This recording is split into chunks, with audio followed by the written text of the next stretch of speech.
Good morning, everyone. The announcement was shrouded in secrecy, rumors swirling about Google's first ever keynote at the Game Developers Conference. But the truth is, It's probably the worst kept secret in the industry. right in front of everyone, Google had been testing it, a public experiment called Project Stream that now has a new name. This is Stadia. Stadia, that's the Latin plural of stadium, and indeed it's a place to play games and watch them. Across desktops, laptops, TV, tablets, and phones.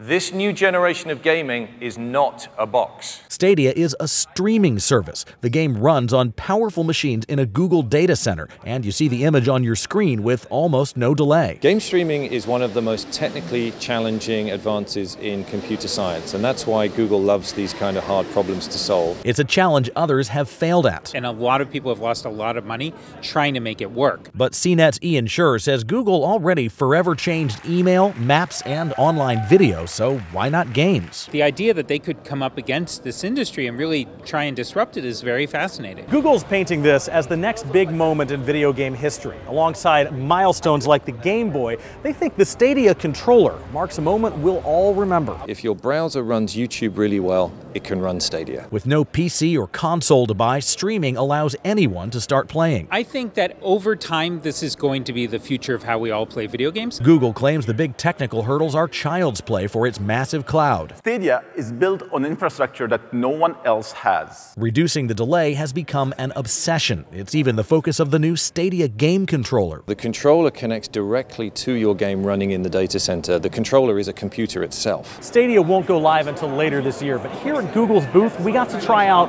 one game streaming on the new platform. Yes! Yes! Suffice it to say, some players really got into it. Go. Assassin's Creed Odyssey will run at 60 frames per second on regular home Wi-Fi. Honestly, it felt just like a normal game. It didn't lag any differently. Some are more jaded. Yeah, you definitely feel it.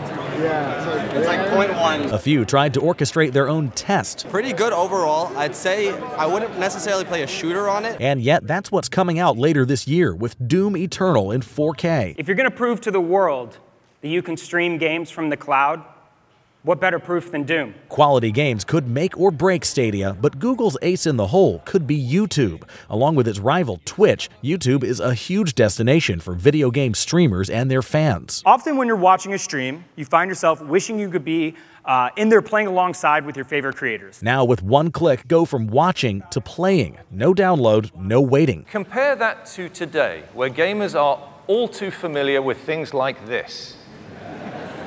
With Stadia, this waiting game will be a thing of the past. Do we have any idea how they're going to price this? We have no clue at all. That's one of the many questions left unanswered. Google says we'll all know more sometime this summer about its plans to change gaming forever. Literally, I could just pick up my phone and start playing exactly where I left off on my laptop, even while sitting in an audience of a keynote like this one. I hope you're not playing right now. There's a lot of exciting stuff happening on stage, but you could do it.